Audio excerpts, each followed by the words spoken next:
Oh, hey everyone. Thanks for joining us today. Especially thank you, Ingrid and Gianna. We're going to be talking about a few books. If you aren't aware, March for Science NYC is doing a charitable partnership with the Strand bookstore for the month of April, which is Climate Action Month, Earth Month.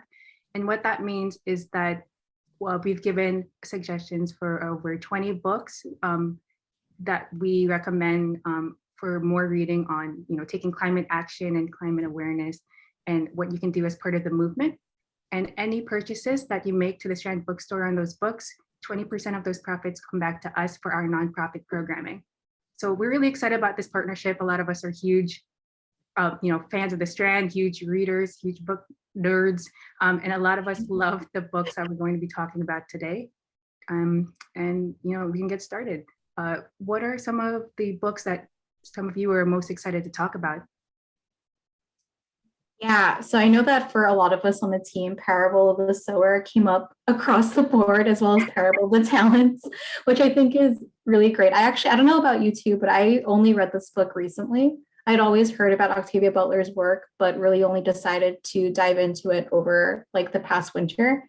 And I feel like it came to me like at the right time, but also maybe in a depressingly like accurate way, where it's a dystopian novel if you haven't read it. And there's actually a graphic novel adaptation too that I know, Danica, you're a fan of. Yes.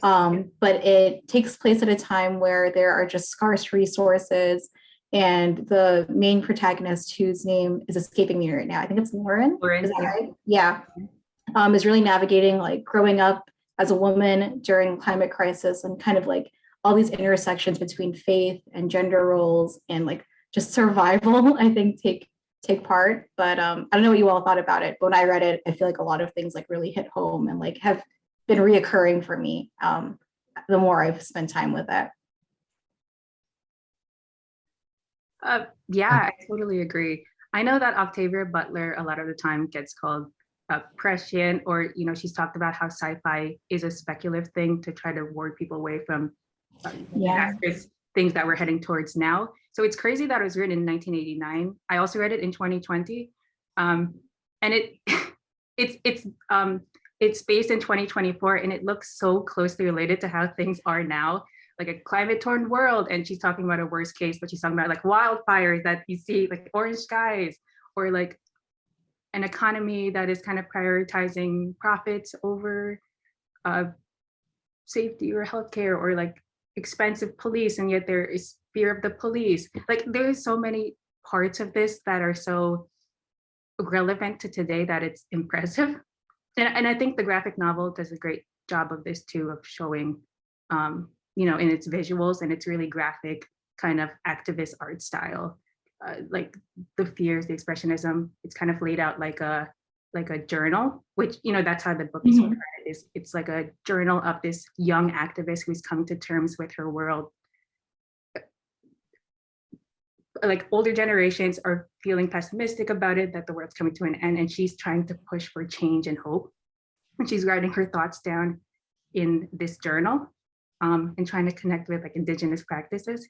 And the graphic novel, I really appreciate it, is laid out like you're finding someone's survival manual. Like it's laid out like you're looking at scraps of paper, you're looking at maps, you're looking at inserts, you're looking at someone's handwriting, you're looking at this like scribbles and activist art styles and expressionisms, and like these feelings of the moment, that I think it's a really like coherent perspective of what a young activist would need to work through emotionally and intellectually today. And I thought it's like a really impressive adaptation of the novel.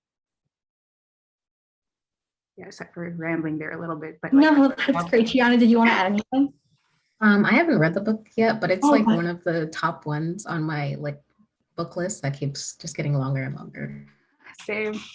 Yeah, and actually, after I read it, I'd mentioned it to Alyssa, who's one of our other teammates, and she had read the sequel to it called Parable of the Talents, and I had no idea actually that it was like part of this planned 3-part trilogy, but published like kind of like 2-part for the time being. But it just, I think it's something that folks will be paying more attention to, unfortunately, as time goes on. But I think, Danica, that part about thinking about Indigenous practices and spirituality really hit close for me. So having like grown up in the church, I think my relationship to religion and God has like changed a lot over time. And I find myself like kind of like grappling with that as I'm reading as well. But I thought it was so interesting how she kind of framed it with this idea of the parable, which if you grew up Catholic like myself, is like something that's just like a returning theme in the way that these stories are framed in the Bible. But rethinking about what that actual relationship to the land and how we really like what it means to have that relationship, or even just like what God is and everything, I think is something that really struck me when I was reading. Especially, I read this book, kind of jumping to the next book on the list, back to back with reading Braiding Sweetgrass, which is a nonfiction work that is written by an Indigenous scientist about rethinking this relationship to land and to science at large. And they are very different in tone. Braiding Sweetgrass, I think, is full of hope, and it's written really like poetry and just like, I think, like a beautiful like musing on, as a scientist, what does it mean to have this like technical relationship, and whose voices are we silencing and prioritizing as we're asking these questions and the types of questions we're asking. But I found it, at least in my case, like giving me a lot of hope, especially having read this like very, very distraught novel right beforehand. Yeah. Yeah, Braiding Sweetgrass, unfortunately, I haven't read it either, but it's absolutely on the top of my reading list that is also ever growing. But I absolutely connect with something also that was in Parable of the Sower, like these ideas of hope and spirituality. And I think she phrased it as like connecting more and sharing pain with the living to move forward, relating to like a still dead or past, like not clinging to something there, and kind of just using change as like a religion or a philosophy and community-centered approach to dealing with climate change and disaster. And central to Indigenous beliefs, kind of a return to simplicity and like a true connection with the land, I think is so important and is so relevant in a lot of discussions today that, we don't focus on enough in a pretty profit-centric world. And yeah, I think that's like what connects me to wanting to read that book too, is like there's so much like doomerism in conversations about climate change that being able to talk about it with a hope and a sense of spirituality and like a centering of people's emotional cores and values is so important, because climate change is a human issue. And yeah, I can't wait to read it. Sounds great from what you've talked about. Like ever since you mentioned it, I've been like itching to read it. Yeah, and Gianna, I know you've read a similar book that we were just talking about before this called Pollutionist Colonialism. Do you want to tell us about it? Yeah, I was just about to hop into it because just talking about like the similarities between Braiding Sweetgrass reminded me about it. It doesn't really hit on, I guess, the spiritual aspects that you were talking about. It does really highlight this new, or I guess this thing that I've just learned about called Anti-Colonial Science, which is like this really, I guess, unique approach to science. Specifically, this person is a researcher in plastics, and they're studying fish and like how fish have been ingesting plastics and how that evolves into microplastics, and just about how they move throughout academia to incorporate a lot of these indigenous practices and like approaches to not just like including land, but like how you interact with nature and different species, and how you have to like generate as little waste as possible. And it speaks to people who might not be within academia, but does really highlight like how to integrate anti-colonial practices within your own sciences and how to like advocate for that at like an institutional level. And it's something that I guess I've always kind of had in the back of my mind, but I've never had like the words for, or like the context too. So it's really interesting to like have that now. I can't wait to read this. I feel like that sounds so like something that I feel like is just like lacking. I feel like a lot of times in conversations with scientists, it's like, yeah, these like two realms, I think. And I think that's really where our work has been able to grow. Like bridging that gap between the organizing work and like the values that we hold and the actual practice of doing science that we have. But I think luckily in the last couple of years, we've been able to really meet and work with scientists that have been more and more aware of this. Danica, I know that you're a big fan of Katharine Hayhoe and Saving Us, which I haven't read yet, but I'm a huge fan of Katharine Hayhoe. But do you want to share some of your thoughts about it? Yeah, I mean, March for Science loves Katharine Hayhoe. She's been a part of our past events and everything. And she does talk about this. I think Saving Us really is kind of an extension of the thesis that she's been communicating in her TED Talks and just talks throughout, the country. But she is an evangelical Christian, but also, a climate scientist. And her main point is that there is this approach in science, especially in climate science, that seems kind of disconnected from the communities and the values of those communities. And she's found, that kind of focusing on just the facts and kind of individualistic blaming is a counterproductive approach to dealing with climate change.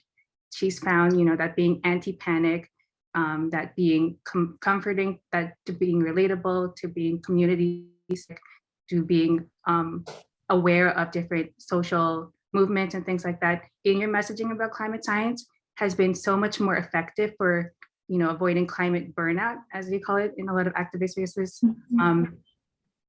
to push for individual action that leads to the systemic action that is needed, for battling these things.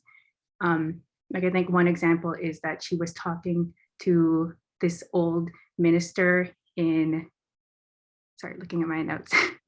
But it was like this old minister in Canada who was kind of hesitant about talking about, he wasn't exactly like a dismissive, but he was hesitant about talking about climate change in general. But after hearing, her to talk and her various speeches, he was motivated to begin different conversations with people in his community, which eventually actually led to different political changes within the council of his community, that led to divesting from fossil fuels, that led to working more with green technology, that led to centering more Indigenous voices.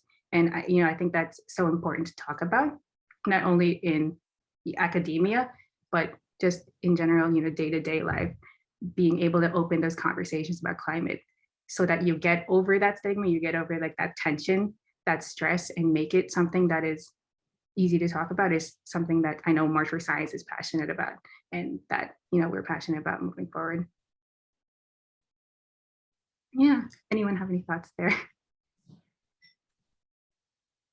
Yeah, I love that a lot. And I think I forget exactly what you said, but I've been thinking a lot about the way that, especially with organizing and just like reading in general, it's one thing to, educate ourselves, which is so important, and thinking about our own relationship to climate and organizing, but creating these stories of self, I think, our own relationship to the work and how they evolve into these larger efforts to build, like, I took this organizing class a couple semesters ago, where it's basically not moving away, but transitioning from stories of self to stories of us and stories of now, which is essentially just the idea that, that we have these collective visions that bring our individual stories together, which I think Sunrise Movement has done brilliantly, of just like giving faces of the youth who are part of the climate movement, and then translating it to actually like, this is what we need to do and to take action of. Gianna, I know you've read Varshini Prakash's work on reading the Green New Deal. I'm curious what you thought about it and how it's kind of affected your own. Yeah. It was a really good read. I actually have it right here. I don't know if You do, right? And I have like, I don't know if you can see like the blur, but I have like a bunch of like sticky notes and like highlights in here. So good.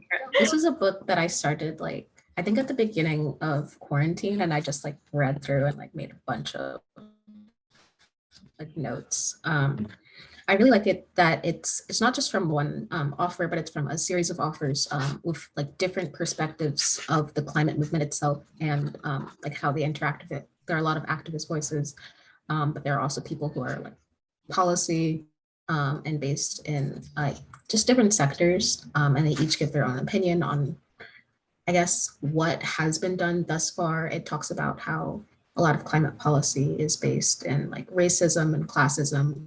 There's very to disenfranchise very large groups in America and across the world, and how that's done at a political level. And then it goes into how that's impacting us. It goes into environmental racism. It goes into how we have a crumbling infrastructure nationwide. And then it goes into what can be done, how to, as we've been saying before, how to elevate activist voices, indigenous voices, and how to not succumb to climate dread and anxiety, how to really just push past that. So it's a really like all-encompassing book that I highly recommend. Oh, I can't wait. I feel like there's so much to read, and unfortunately we have limited time. But I think, yeah, to both of your points, I think what we've shown today that there's so much knowledge out there when it comes to climate, and really that just like everyone's perspectives really do matter, and really just finding, you know, voices that align with yourself, ask yourself to grow around these things is an ongoing work. I think among the three of us today, we've even found books that I might have to go to the bookstore like right after this to find out. But in the meantime, Danica, do you want to remind folks where they can find the books, where they'll be sold, how we'll get the money, all that great stuff? Yes, you know, as part of our charitable partnership, the Strand will have a landing page for us, and it should be on their front page at strandbooks.com or in person at the Strand bookstore near Union Square. So be sure to visit their climate table, and also at our you know, rally on 423, you should be able to see a table there where they'll be having some of their books and be able to talk about some of their books, and they can direct you to any purchases that you might want. Yeah, support your local bookstore and support your local non-profits and climate activist groups. And I was really excited to be part of this event with both of you today, and I had a really great time. Awesome. Thanks, both. Later. See you.